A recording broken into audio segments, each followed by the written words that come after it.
여러분, 사람은 살아있는 한 성장하게 되어 있습니다. 아니, 이 땅에 존재하는 모든 생명체는 성장하게 되어 있습니다. 성장이 멈췄다는 얘기는 죽었다는 의미와 같은 거예요. 이게 참 묻기 어려운 질문인데요. 김성경 목사님은 연애 시절하고 결혼하고 난 이후에 결혼하고 나서가 더 좋아요? 내가 원했던 대답은 아닙니다. 박 목사님 어떠세요?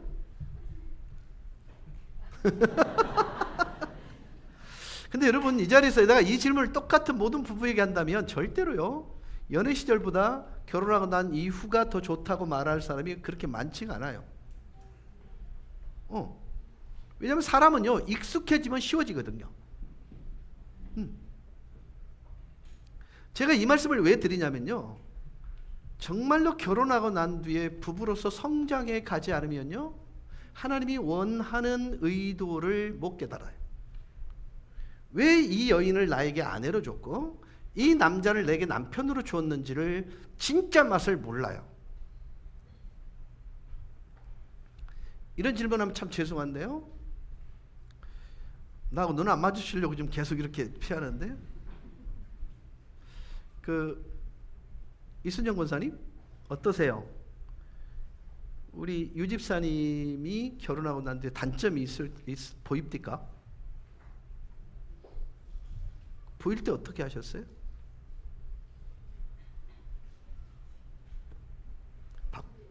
응? 응? 안 고쳐지니까. 근데 여러분, 단점이 보일 때 하나님이 그 단점을 보게 하신 이유는 네가 망가해라는 거예요. 방언을 했습니다. 망가이라는 게 뭔지 아시죠? 네가 때우고 네가 메꾸라는 거예요. 여러분, 그가 가지고 있는 결함은요, 스스로 채울 수 있는 결함이 아닐 경우가 많아요. 그러면 나는 그 사람이 가지고 있는 걸 못 가지고 있지만 그 사람이 가지고 있는 걸 내가 또 안 가지고 있을 수 있어요. 그러니까 합해질 때 그게 완전한 거예요. 그러니까 결혼이라는 제도는요, 더해져서 천국을 만드는 거거든요. 이게 사실요, 결혼하고 난 뒤에 성장해 간다는 말의 의미인 것입니다. 자, 예수 믿고 그리고 아무 일도 없었더라, 이것은요, 그리스도인들에게 일어나서는 안 되는 기적이에요. 왜냐하면 하나님께서 우리를 선택하신 궁극적이고 본질적인 것은 우리 존재가 하나님께 영광을 돌리는 존재이야 하고 그분을 영원토록 즐거워하는 존재로 살아가게 될 때에 만드신 분의 의도가 정확하게 반영됐다고 말할 수 있는 거예요. 자, 그러면 하나님께 영광을 돌린다라는 것은 행위적인 것을 의미하는 게 아니에요. 내가 신앙적 행위를 통해서 하나님께 영광을 올려드렸다, 이거 틀린 말 아닙니다. 그러나 하나님께서 원하시는 진짜 영광은 그 영광의 존안을 보고 난 뒤에 그것이 내게 투영돼서 나도 그분의 얼굴처럼 바뀌는 것, 변화가 하나님께 본질적인 영광이라고 말할 수 있는 거예요. 그러니까 진짜 하나님께 영광을 돌리는 삶이 뭐냐면, 나를 구원하신 그분의 의도에 따라서 그리스도 예수의 장성한 분량에 이르는 거예요. 이게 중요합니다. 그러니까 예수처럼 되는 거예요. 아무도 예수라 그러니까 이게 겁이 나시는 모양이에요. 자, 그렇다면 어떻게 주님이 원하는 사람의 모습으로 바뀌어질 수 있을까? 여러분, 사고방식의 변화라는 건요, 절대 쉬운 게 아니에요. 근데 성경은요, 단호합니다. 내가 진짜 온전한 변화를 위해서는 진리의 말씀 성경을 배워야 한다고 말합니다. 근데 그것이 무엇인가를 나를 증명하기 위해 배우라는 게 아니라 그 말씀이 내 삶의 공식이 되어서 나를 변화시키는 일로 성경을 알아야 된다, 이렇게 말하고 있는 거거든요. 그러니까 진짜 변화를 위해서라면 진리를 배워야 하고, 우리 모두는 진리를 알지니 진리가 너희를 자유케 하리란 이 말씀에 100% 공감하고 이것이 진리인 것을 믿습니다. 그러니까 우리를 진짜 자유케 하는 것은요, 오직 하나님의 말씀입니다. 많은 것들은요, 규칙이 있어요. 한번 물어볼게요. 규칙이 불편해요? 안 불편해요? 부부 사이에 룰이 있어요? 부부싸움 할 때는 손을 잡고 합시다. 부부싸움 할 때는 경어를 씁시다. 이거 룰이에요. 맞죠? 이런 룰이 없는 거구나. 근데 여러분, 그게 부부싸움 할 때 부부싸움이 될까요? 안 될까요? 이 말은 부부싸움 하지 말자는 얘기잖아요. 근데 여러분, 이 규칙이라는 게요, 지키는 사람들에게는 그렇게 불편하지 않아요. 오히려 보호막이 돼요. 그러나 지키지 않는 사람들에게는 이게 구속이에요. 자, 진리가 너희를 자유케 한다는 말은 진짜 자유를 위해서 하나님의 말씀이 나의 삶을 통해서 반영돼야 된다, 이 말을 하고 있거든요. 이해가 되십니까? 네. 하지만 예수님께서 십자가에 달리기 전날 밤에 이렇게 기도했습니다. 요한복음 17장 17절입니다. 세 번역입니다. 시작. 진리로 그들을 거룩하게 하여 주십시오. 아버지의 말씀은 진리입니다. 여러분, 이 말씀이요, 십자가를 지시기 직전에 주님이 하실 기도는 아니죠. 맞죠? 주님이 이 땅에 오신 이유는요, 당신이 모든 인간들의 죄를 대신해서 십자가의 죽으심으로 대속을 이루시고 부활하셔서 영원한 생명을 그들에게 주기 위해서 오셨어요. 근데 그 주신 것은 출발점이에요. 스타트예요.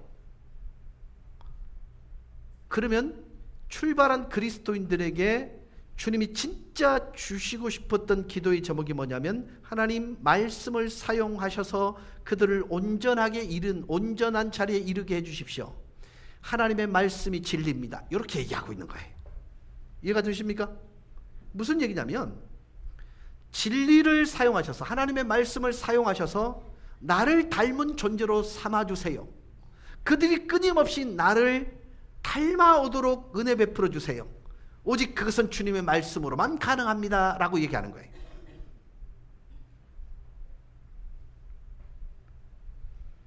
여러분, 개인적인 변화의 비결은요, 나의 땀 흘리는 의지력에 의해 아니에요. 이 세상에 효험 있는 어떤 약의 힘도 아니에요.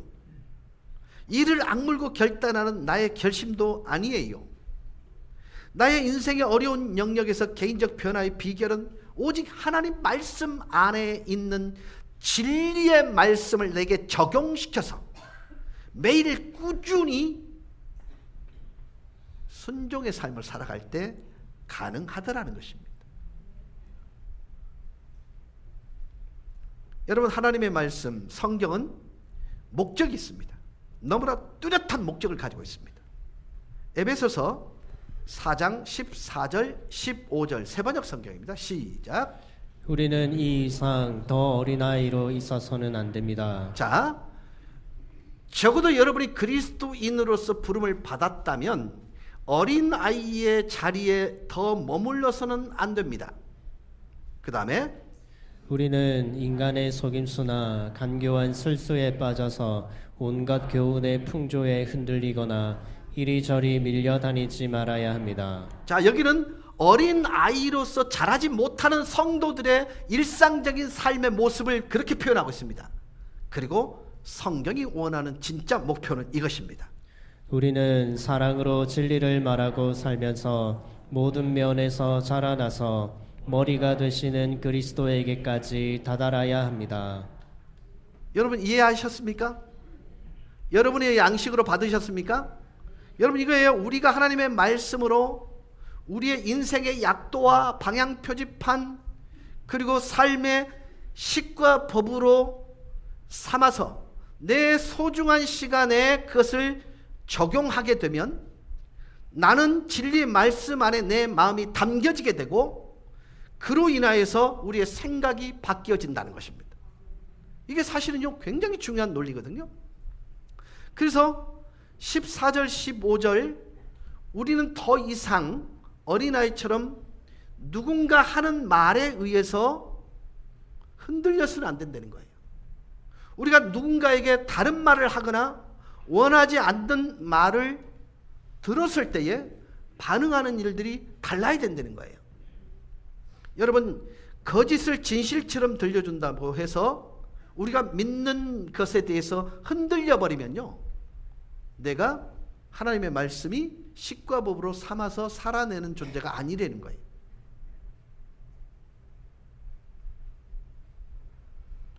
여러분, 이 구절에서 말하는 것은 뭘까요? 진실이 왜 그렇게 중요할까요?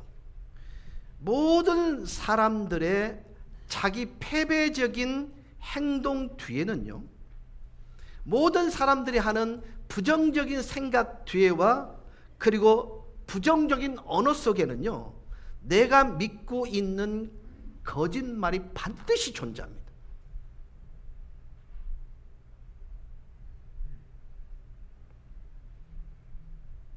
모든 죄의 배후에는, 모든 자기 패배적인 행동의 배후에는, 내 삶에서 자기 패배적인 모든 것의 배후에는요, 내가 믿고 있는 거짓말이 있어요. 자, 이렇게 한번 질문할게요. 하나님께서 여러분을 바라보는 시각은 요만큼의 부정적인 요인이 있어요? 없어요? 다시 물을게요. 여러분을 향한 하나님의 시선 속에는요, 부정적인 요소가 있을까요? 없을까요? 단 한 점도 없습니다. 그래서 주님은 모든 결론을 이렇게 해요. 꾹 짜보니까 그게 선이 되더라. 여러분, 지금 내가 경험하고 있는 그 고난은요, 숨쉬기조차 힘든 상황일 수 있어요. 근데 지나고 보니까 그게 나를 굉장히 강하게 만들었고 맷집 있는 존재로 만들었더라는 거예요. 잃어버린 것 같은데 오히려 그것을 통해서 내가 얻어진 게 있더라는 거예요. 그러니까 그 고난을 가볍게 여기지 말라는 거예요. 너를 성장시키는 계기로 삼으라는 거예요. 그것 때문에 너는 망하는 존재가 아니라는 거예요. 그렇다면 이게 이 주님의 시선이요, 내 마음을 채우고 있다면 내가 다른 일을 바라보는 시선 또한 긍정적이어야 합니다. 내 남편을 향한, 내 자녀를 향한, 내 배우자를 향한 그 시각들, 내 미래에 대한 시각들이 긍정적이어야 해요. 왜요? 하나님이 동행하는 자에게는요, 능치 못할 일이 없다고 말씀하고 계시기 때문에 그렇습니다. 그렇다면 여러분 한번 생각해 보세요. 내가 왜 부정적인, 나는 어쩔 수 없는 그런 존재인가 봐. 나는 할 수 없어. 나는 별 수 없는 존재인가 봐. 이렇게 말하는 것은요, 진짜 여러분이 믿고 있는 것이지만 잘못 믿고 있는 거고, 거기에는요, 내가 믿지만 거짓말인 거예요. 나를 창조하신 하나님은요, 얘야, 내가 함께 할 거야. 절대로 떠나지 않을 거야. 너와 동행할 거야. 버리지 않을 거야. 그래서 우리 지난 부흥회 때 약속되어진 그 성부, 성자, 성령 하나님의 그 일체된 우리를 향한 사랑을 보이셨잖아요. 그러니 사랑하는 여러분, 속지 마세요. 여러분에 대해 사실이 아닌데도, 여러분의 인생에 대하여 사실이 아닌데도, 내 과거에 대한 믿음이 사실이 아닌데도 우리는 그걸 믿어요. 맞죠? 그래서 나는 부정적인 언어를 구사하고 부정적인 삶의 태도를 가지고 부정적인 시각을 가지고 내 배우자를 판단하고 부정적인 시각으로 내 자녀들의 미래를 평가하는 경우가 있더라는 거예요.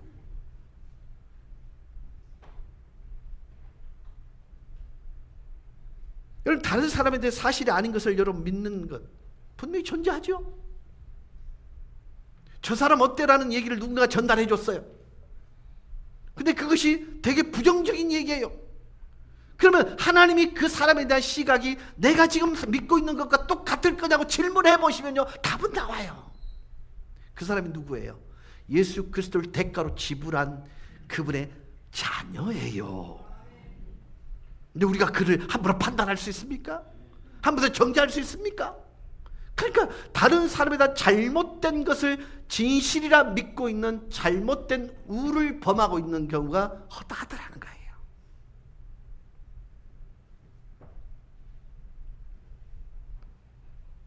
여러분 가만히 생각해보세요. 성공이나 현재에 대해서 사실이 아닌 것을 믿고 있을 수도 있어요. 야, 네 꼬라지를 봐라. 네 인내심도 없다 이가. 끈기도 없다 이가. 너는 맨날 가다가 중도 멈추고 안 그러나. 하나님은 그렇게 말하지 않아요. 여러분 기억하십시오. 나를 향한 사람의 생각에 평가에 여러분이 흔들리지 않기를 주의 이름으로 축원합니다. 하나님이 우리를 향해 어떤 생각을 가지고 있는지 기억하십시오. 여러분을 생각하면요, 진짜 잠을 주무시지 못할 만큼 설레이셔요. 눈에 넣어도 아프지 않고요. 또 어떨 때는 하나님에 대한 거짓말을 믿고 있는 경우도 있어요. 여러분이 자라온 과거에 여러분의 아버지가 되게 엄격한 아버지였다면요, 자비하신 하나님, 사랑의 하나님이란 말을 쉽게 받아들이지 못해요. 왜? 하나님은 아버지인데 내가 경험한 아버지는 그런 아버지가 아니잖아요. 그렇다면 우리는 거기서 섞고 있는 거예요.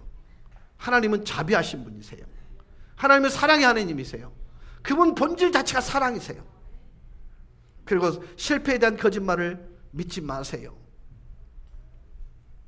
여러분은 절대 엔딩이 아니에요. The end가 아니에요. 여기다가 꼭 써붙이고 다니면서 공사 중. 여러분의 인생은요, 여기 그 시기로 마무리되는 게 아니에요. 그걸 디딤돌 삼을 수만 있다면요, 여러분은 높이 오를 수 있어요. 이게 기독교적인 세계관이에요.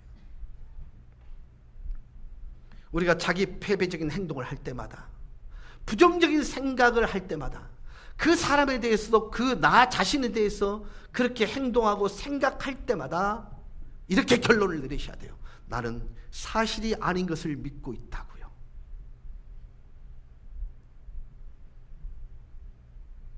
에베소서 4장 21절에서 24절입니다. 여러분이 예수 안에 있는 진리대로 그분에 관해서 듣고 또 그분 안에서 가르침을 받았으면 여러분은 지난날의 생활 방식대로 허망한 욕정을 따라 살다가 썩어 없어질 그 옛사람을 버리고. 자 보세요. 성경대로 여러분이 진짜로 믿고 있다면, 그분에 대한 온전한 가치와 그분의 온전한 지식을 가지고 온전히 여러분이 가르침을 받았다면, 허망한 욕심을 따라 없어질 옛사람을 벗어버리는, 그 다음 마음의 영을 새롭게 하여 하나님의 형상을 따라 참 의로움과 참 거룩함으로 지으심을 받은 새 사람을 입으십시오. 이게 나예요. 이게 여러분이에요.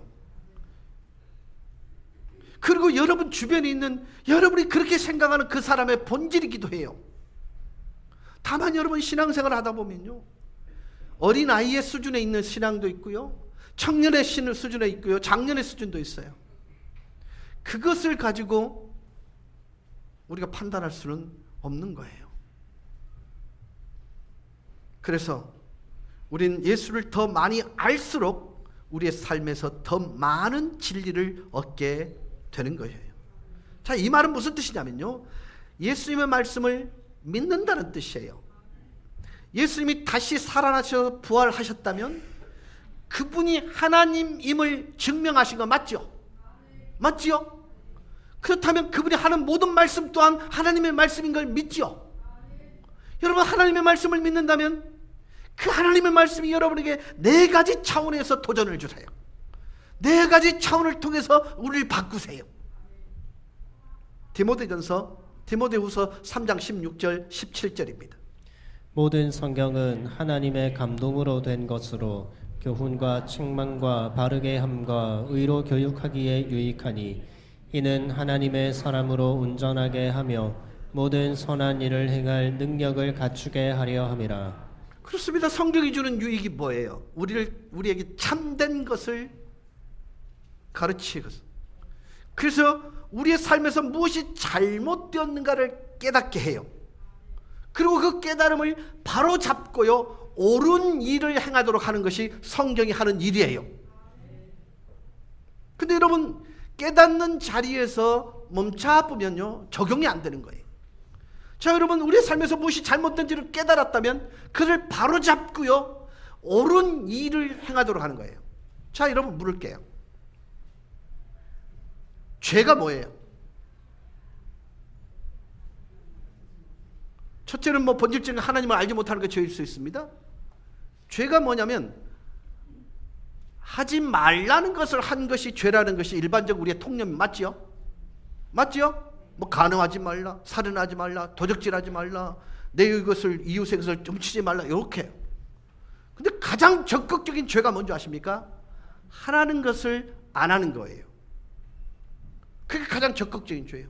내 이웃을 내 몸처럼 사랑하라. 이것을 안 하면 죄의식을 안 가져요. 근데 내 이웃에게 해를 끼치면 그것은 죄라고 인식해요. 아니요. 성경의 원리는요, 안 하는 것을 하는 것을 통해서 극복하라고 요구하고 있는 거예요. 여러분, 안 하는 것은 소극적입니다. 나 거기 안 갈래. 소극적입니다. 그러나 가서 내가 바꿀래. 이게 적극적인 것입니다. 그러니까 여러분, 그리스도인들에게 가장 본질적인 것이 뭐냐면요, 하라는 걸 하는 거예요. 이게 중요해요. 그러니까 여러분, 옳은 일을 하도록 하는 거예요. 여러분, 성경은요, 하나님이 원하시는 모든 선한 것을 할 수 있도록 우리를 준비시키는 하나님의 방법이 하나님의 말씀입니다.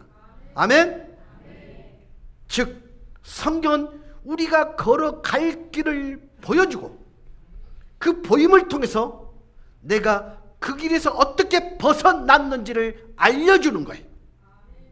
그리고 다시 그 길로 돌아가는 방법도 알려주고요, 지속적으로 그 길에 머무를 수 있는 방법도 알려주는 게 하나님의 말씀입니다. 그러니까 여러분, 잘 아는 것으로 멈추는 게 아니어야 해요.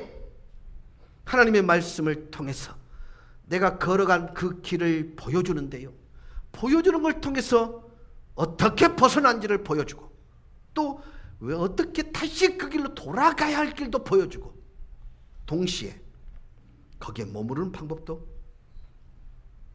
보여주는 것입니다. 이것이 성경이 우리에게 가르치는 네 가지입니다.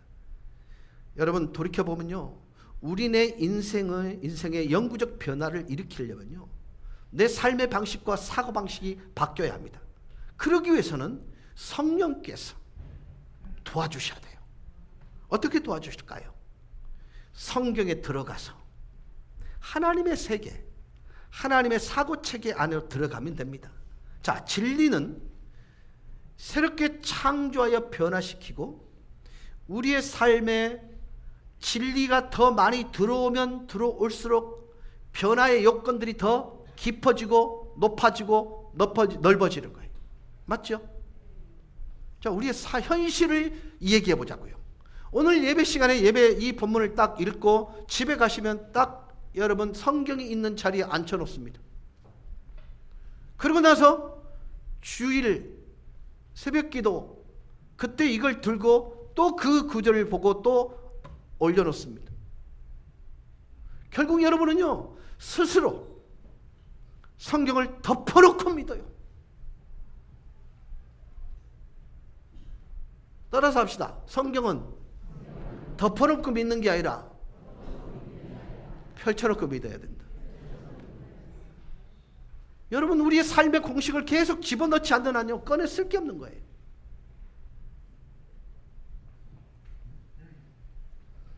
제가 설교를 준비하면서요, 적어도 7개의 번역을 계속 봅니다.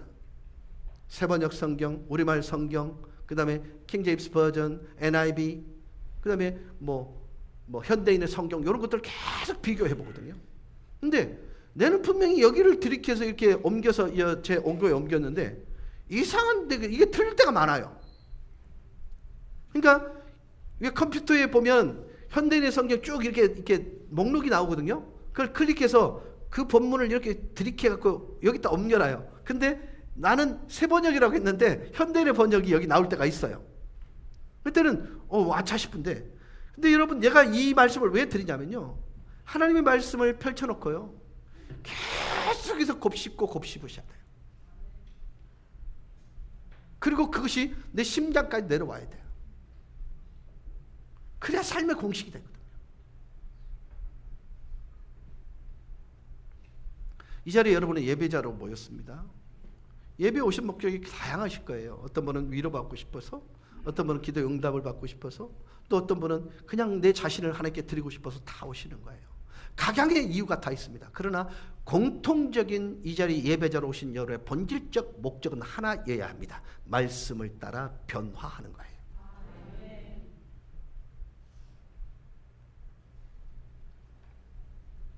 여러분, 삶이 변하지 않고 있다는 말은 하나님의 말씀에 충분한 시간을 투자하지 않고 있다는 말과 같습니다.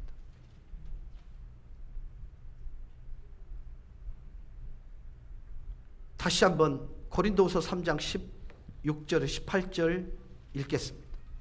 그러나 사람이 주님께로 돌아서면 그 너울은 벗겨집니다. 주님은 영이십니다. 주님의 영이 계신 곳에는 자유가 있습니다. 우리는 모두 너울을 벗어버리고 주님의 영광을 바라봅니다. 이렇게 해서 우리는 주님과 같은 모습으로 변화하여 점점 더 큰 영광에 이르게 됩니다. 이것은 영이신 주님께서 하시는 일입니다. 본문을 통해서 강조하는 건 뭘까요? 성령님이 조명하심이 있을 때 우리는 성경 안에서 뭘 본다고요? 하나님의 영광을 본다는 거예요.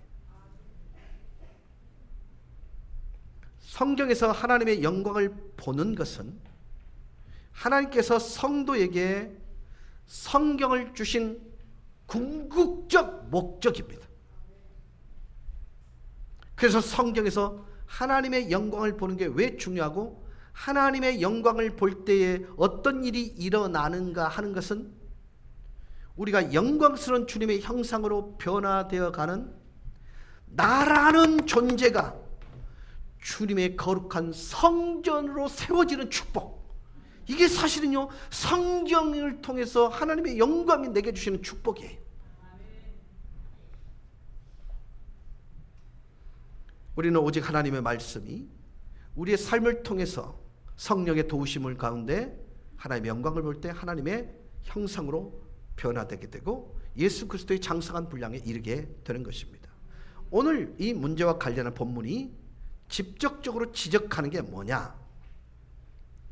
주님의 영광을 보매 그와 같은 형상으로 뭐한다? 뭐한다? 변화하여. 다시 띄우세요. 본문을 다시 한번 띄워주시겠습니까? 고린도후서 3장 16절 시작. 그러나 사람이 주님께로 돌아서면 그 너울은 벗겨집니다. 감춰졌던 게 보인다는 거예요. 누께로 돌아서면, 주님께로 돌아서면, 돌아선다는 말의 개념은 뭐냐면 주님의 생각을 가지고, 주님의 심장을 가지고, 주님의 가치관을 가지고 성경을 보게 되면 너울이 벗겨집니다. 그러놓고 뭐라고 얘기하면 주님은 영이십니다. 주님의 영이 계신 곳은 자유가 있습니다. 우리는 모두 너울을 벗어버리고 주님의 영광을 바라봅니다. 그 다음이 중요합니다. 다음 넘겨주세요.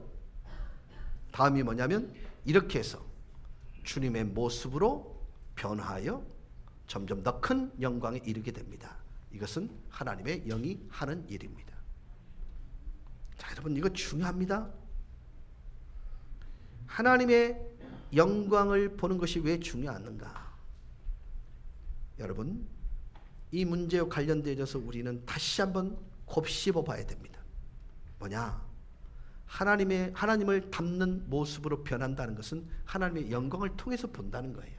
자, 이 얘기를 모세를 통해서 좀 해보겠습니다. 자, 모세가 변화선상에 올라갔습니다.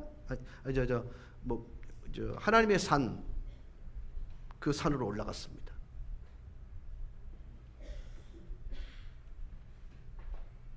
호렙산이라고 그렇게 칭하지만 사실은 글쎄요, 양쪽에 내려올 때는 법궤를 십계명을 들고 내려왔습니다. 그때 아론과 이스라엘 백성들이 뭘 봤죠? 모세의 광채 나는 얼굴을 보았습니다. 맞죠?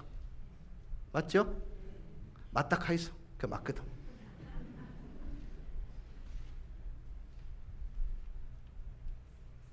그 모세가 하나님의 영광을 뵙고 내려왔을 때 자기는 의식을 못했는데 아론과 백성들은 모세의 얼굴에 광채가 나는 것을 보았습니다. 자, 자기들은 직접적으로 하나님을 보지 못했어요. 하나님의 영광을 보지 못했을지라도 모세의 빛난 광채 나는 얼굴을 통해서 하나님의 얼굴을 본 거예요. 맞죠? 맞죠? 예. 근데 문제가 뭐였냐면 그들은 모세가 호렙산으로 올라갔을 때 어떤 행위를 했죠? 금송아지를 놓고 우상을 섬겼습니다. 그래서 모세의 얼굴 위에 반사되는 광채를 보는 것 자체가 뭐 했을까요? 두려웠습니다. 그때 모세가요, 하지 말았어야 될 행동을 합니다. 그게 뭐냐면 자기 광채 나는 얼굴에 수건을 덮었습니다. 이건 백성을 향한 배려였을 것입니다. 그러나 그 백성들이 하나님의 영광을 보지 못하도록 막는 일이기도 했습니다. 제가 이 말씀을 왜 드리냐면 모든 그리스도인들은 성경을 봤다면 여러분의 얼굴에서 하나님의 영광이 보여져야 되고 여러분과 대면한 모든 사람들이 여러분의 얼굴을 통해서 하나님의 광채를 보아야 한다. 여러분, 이것은 굉장히 중요한 부분입니다. 근데 오히려 우리 얼굴이 그분의 광채를 가리운 일들이 있더라는 것입니다.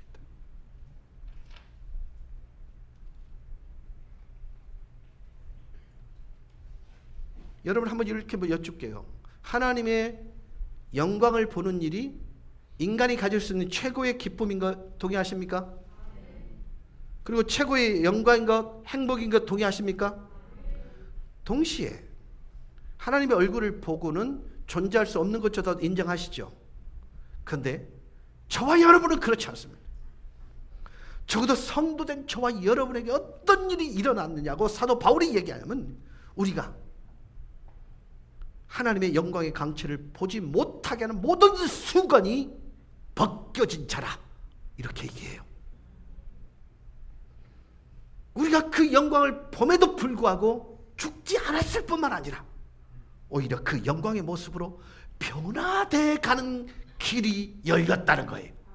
그러니까 여러분, 성도가 성도끼리 얼굴을 마주보면서 확인할 게 뭐냐면 예수 닮음으로 가는 그 영광을 보아야 된다는 거예요.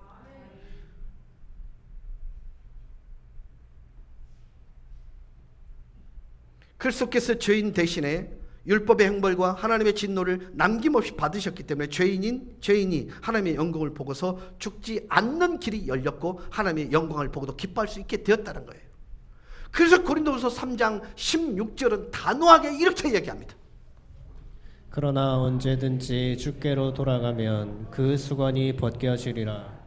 사랑하는 여러분, 이전에도 성경을 읽으셨을 거예요. 오래전부터 교회를 다니셨을 수도 있습니다. 교회 학교에서 하나님의 말씀을 배웠을 수도 있습니다. 그런데 단 한 번도 하나님의 영광을 보고 감격한 일이 없습니다. 왜냐하면 수건이 벗겨지지 않았기 때문입니다. 여러분, 하나님의 말씀을 볼 때마다 설레이십니까? 하나님의 말씀이 나를 고치고자 하는 말씀에 내가 동의가 되십니까?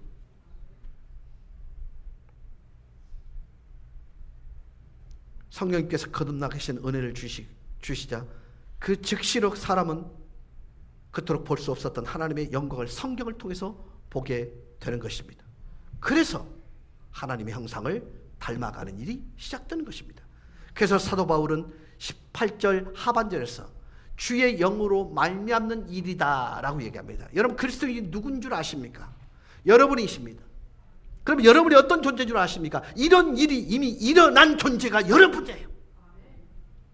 수건이 벗겨진 존재예요. 성경을 보면서 하나님의 영광을 볼 수 있는 자가 여러분이에요.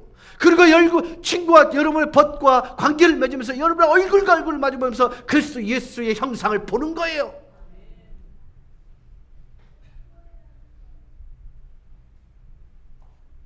여러분, 수건이 벗겨서 성경에서 하나님을 보기 시작한 사람이 우리 그리스도인들입니다. 우리가 성경에서 하나님의 영광을 본다는 것은요, 어느 한 시대에 국한된 방식이 아닙니다. 물론 구약시대 성도들은 우리가 가지고 있는 것과는 책으로서의 성경을 가지고 있지 않았습니다. 또 완성된 계시로서 하나님의 말씀을 가지고 있지 않았습니다. 그러나 하나님께서는 언제나 구약시대 역시도 말씀으로 당신을 드러내셨고 보이셨습니다. 말씀으로 당신을 드러내는 것은요, 하나님의 일관된 방식입니다. 천지 창조하실 때 말씀으로 이 모든 것을 이루셨습니다. 그리고 때마다 선지자를 세우셔서 말씀하심으로 당신을 나타내 주셨습니다. 선지자를 통해서 주시는 그 말씀을 믿고 청종하는 사람들에게 하나님은 당신의 영광을 나타내 보이셨습니다. 사무엘 시대로 가보겠습니다. 사무엘이 역사의 무대에 등장하는 시대에 대해서 사무엘상 3장 1절은 이렇게 증언하고 있습니다. 이 사무엘이 엘리 앞에서 여호와를 섬길 때에는 여호와의 말씀이 희귀하여 이상이 흔히 보이지 않았더라. 희귀하여 했다 말은 무슨 뜻이냐면 하나님의 임재와 영광을 보는 자들이 거의 없었더라. 제가 가끔씩 보면 깜짝깜짝 놀라는 게, 어떤 분은 자기 남편을 통해서 하나님의 임재를 얘기하고, 어떤 분은 자기 아내를 통해서 하나님의 임재를 얘기해요. 내 아내를 믿기 때문에, 내 남편을 믿기 때문에. 이런 얘기 하지 마세요.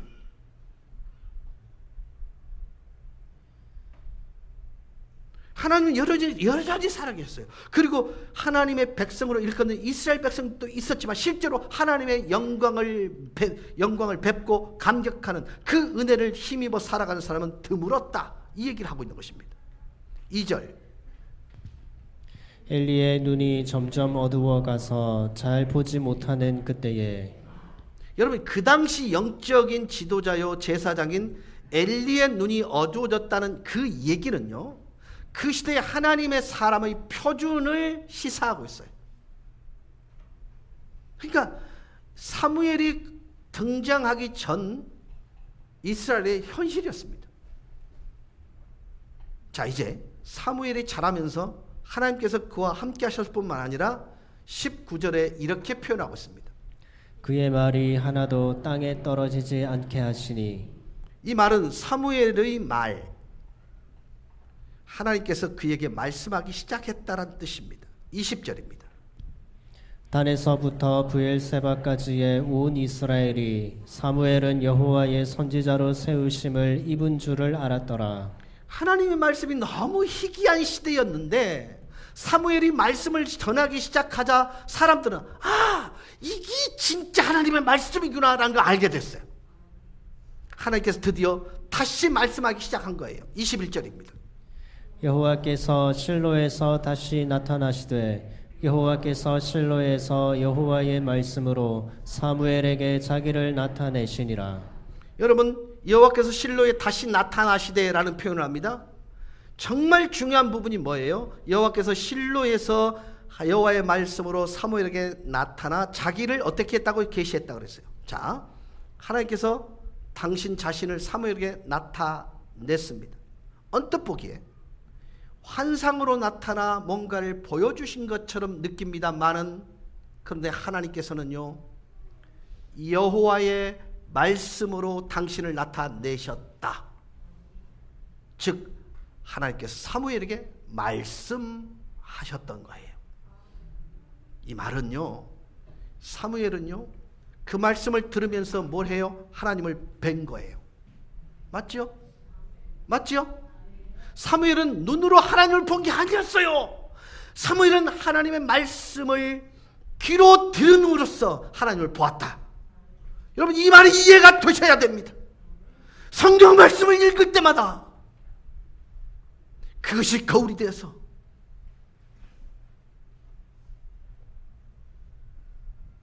신앙생활은요, 성경에서 하나님의 영광을 보는 삶이라 해도 이렇게 단언해도 과언이 아닙니다. 그리스도인은요, 수건이 벗겨져서 성경에서 하나님의 영광을 보게 된 사람이 그리스도인들이에요. 만일 여러분이 성경을 사랑하고 있다면 수건이 벗겨졌다는 뜻입니다. 성경에서 하나님의 영광을 보기 시작한 것입니다. 그래서 그리스도인들은요, 그런 은혜를 구하면서 성경으로 들어가고 성령님의 조명하심을 구하면서 성경을 읽습니다. 성경에서 하나님의 영광을 본다는 말은 자신이 얼마나 하나님 앞에 아무것도 아닌 그런 존재인지를 인식하기 시작하는 거예요. 인간이 가지고 있는 그리고 본래적인 교만, 성경에서 하나님의 영광을 보게 될 때 무너지는 게 그게 진짜 하나님의 영광을 보는 것입니다. 자신이 죄인 중에 괴수요, 아무것도 하나님 앞에 내세울 만한 선한 것을 가지고 있지 않은 존재라고 알아가는 것, 그게 하나님의 영광을 보는 거예요. 그리고 하나님께서 그리스도 안에서 베풀으신 모든 사랑을 감당할 수 없는 은혜로 받아들이고 여기는 것, 그게 여러분 하나님의 영광을 보는 거예요. 그러므로 하나님의 영광을 보는 자에게는요, 당연히 보게 되는 것, 내가 은혜 받은 자구나. 여러분, 은혜가 뭔지 아십니까? 하나님의 은혜는 하나님의 영광과 동시에 나의 무가치함을 인식하는 거예요. 하나님의 존귀를 느끼는 동시에 내가 얼마나 무가치한 존재인지, 이것이 은혜 받았다는 말의 의미입니다. 그렇다면 진정으로 하나님의 영광을 보게 되고 은혜를 받은 사람은 어떤 모습으로 살아가게 될까요? 은혜 받은 사람은 하나님을 경외하는 예배자입니다. 그래서 자기 주장을 하지 않습니다. 은혜 받아야 자기 부인이 가능하거든요. 은혜 받은 사람은 자신만만하지 않습니다. 진짜 은혜 받은 사람이 어떤지 차밍, 매력적입니다. 여러분, 진짜 은혜 받은 사람을 한번 보세요. 매력적입니다. 은혜는 하나님께서 사람을 변화시키는 수단입니다. 하나님께서 율법과 강압과 공포를 조성함으로써 우리를 몰아가시고, 그래서 우리를 변화시키지 않습니다. 오직 은혜로 하나님의 선하심과 그 영광을 우리에게 나타내심으로써 우리를 하나님의 형상으로 변화시키는 것입니다. 우리 안에 하나님에 대한 사랑과 애정으로 가득 품고 하나님을 닮아가게 하는 것입니다. 은혜가 어떻게 사람을 변화시키는가? 여러분 아십니까? 은혜는 결코 위선자나 종교적 율법주의자를 만들어내지 않습니다. 하나님의 영광을 보며 감동하면 그는 큰 기쁨과 감사와 감격으로 하나님을 예배할 것입니다. 하나님께서 당신의 영광을 우리에게 보여주신 까닭은요, 단순히 하나님의 모습으로 우리를 변화시키는 것만이 아닙니다. 그 변화가 어떻게 일어나는가 하는 문제까지 포함이 됩니다. 우리가 성경에서 하나님의 영광을 보게 될 때 우리는 큰 은혜를 받습니다. 그리고 그 은혜는 우리 안에 하나님께 영광과 찬송과 예배 드리고 싶은 마음이 불길듯이 일어나게 됩니다. 하나님의 형용할 수 없는 선하심과 영광에 겨워서 하나님을 찬송하고 높이는 방식을 통해 우리는 하나님을 닮아가게 되는 것입니다. 그래서 우리는 계속해서 점진적으로 우리 안에 하나님의 은혜와 진리가 충만한 하나님의 영광이 가득 찬 성전이 세워져 가게 되는 것입니다.